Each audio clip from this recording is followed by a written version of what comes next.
अस्सलाम वालेकुम। कैसे हैं आप सब? और आज हम बना रहे हैं चिकन के पंजे, यानी कि जो उसके पाँव होते हैं मुर्गी के। और ये कैसे बनाएंगे? बहुत सारे फ़ायदे हैं इसके, बहुत ज़्यादा फ़ायदे हैं, और मौसम भी इसका शुरू हो चुका है। तो इसके लिए हमने 1 किलो पंजे लिए हैं चिकन के, जो कि साफ़ करके उनके नेल्स जो थे वो कट कर लिए हैं। और प्याज 1 मीडियम साइज़ का, टमाटर हमने 3 मीडियम साइज़ के लिए, गार्लिक पेस्ट 1 चम्मच, और गरम मसाला हमने जो लिया है यहाँ पर तकरीबन 1 चाय का चम्मच, लाल मिर्च पाउडर भी 1 चाय का चम्मच, धनिया पाउडर 1 चाय का चम्मच, हल्दी भी 1 चाय का चम्मच, और नमक हमने लिया है 1 खाने का चम्मच। तो यहाँ पर गरम मसाला पाउडर ज़रूरी डालती हूँ मैं इसमें, इसके जायके के लिए।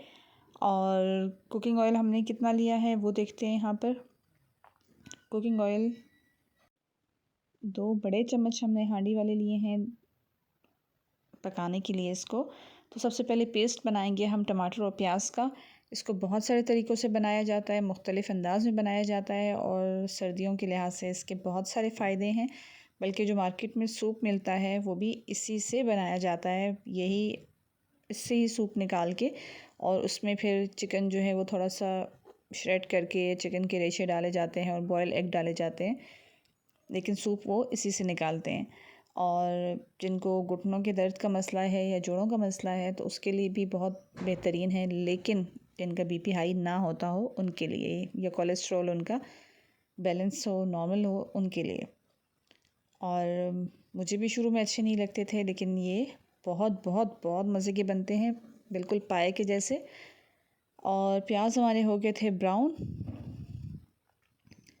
तो प्याज का पेस्ट जब तक हम बनाएंगे और टमाटर का, तो तब तक हम इनको इसी ऑयल में डाल देंगे, सारे जितने भी ये इसके पंजे थे इनको डाल देंगे। और इनको जब हमने साफ़ किया हुआ लिया था, और इनके बाद उसके बाद इनके नेल्स कट किए थे, फिर इसको जो सफ़ेद सिरका होता है उसके साथ बहुत अच्छे से वॉश किया था। और उसके साथ नहीं, मतलब उसमें 2-3-4 चम्मच डाल के उसको थोड़ा सा लगा के रखा था, और उसके बाद इसको हाथों से मल मल के जो है वो बहुत अच्छे से वॉश किया था।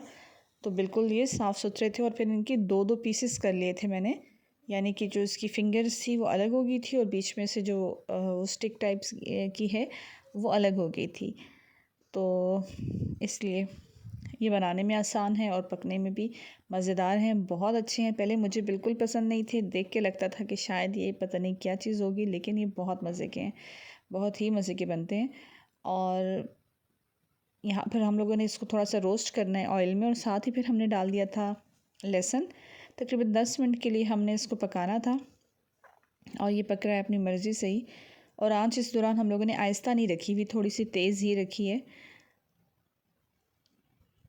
तो यहाँ पर ये अच्छे से इसकी भुनाई करेंगे लहसुन के साथ ही, लेकिन लहसुन को हमने ब्राउन नहीं होने देना, उसको थोड़ा थोड़ा सा येलो ही छोड़ेंगे। और यहाँ पर तकरीबन ये भुन चुका है। तो जो पेस्ट हमने बनाया था वो शामिल कर देंगे अब साथ ही, प्याज का और टमाटरों का पेस्ट हमने इसलिए बनाया कि थोड़ा सा टाइम को बचा रहे थे, वरना आप डायरेक्ट मसाला जो होता है वो भी उस तरह से बना सकते हैं, अच्छी से गला लें, अगर आपके पास टाइम हो तो उस तरह से कर लें। और इसके अलावा भी ये सूप भी बनता है, इसकी यखनी बनती है, इंशाल्लाह फिर किसी वीडियो में दिखाएंगे, जो कि बहुत ज़्यादा फ़ायदे रखती है। और ये भी बहुत अच्छा लगा। अब चाहें तो इसको रोटी के साथ खाएं, और चाहें तो पंजे इसी तरह से खा के, और जो ग्रेवी है उसके साथ रोटी खाएं, या चम्मच के साथ भी खाया जा सकता है।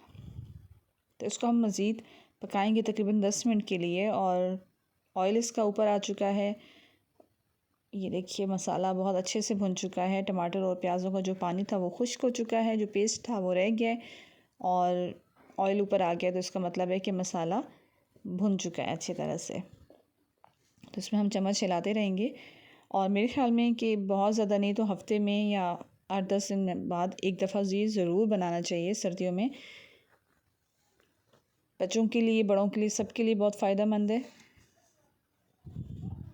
तो घर में तो हम सूप बनाते हैं, हम चिकन का सूप बनाते हैं, लेकिन मार्केट में जितने भी सूप अवेलेबल हैं वो सब इन्हीं की यखनी निकाल के, और फिर उसके बाद उसको कॉर्नफ्लोर ऐड करके और फिर सूप बनाया जाता है।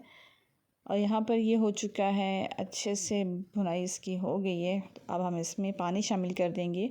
अगर आप कुकर में बनाना चाहें तो कुकर इसके लिए सिर्फ 3 से 4 मिनट लगाएं और कुकर में ये तैयार हो जाएंगे। लेकिन यहाँ पर थोड़ा ज़्यादा टाइम लगेगा। 4 ग्लास हमने डाले हैं इसमें पानी के। कुकर में कभी कभी समझ नहीं भी आती और कभी कभी इन बेचारों की हड्डियों में से जो थोड़ा बहुत गोश्त होता है वो उतर के अलग हो जाता है और हड्डियाँ रह जाती हैं, इसलिए मैंने कुकर में नहीं पकाया।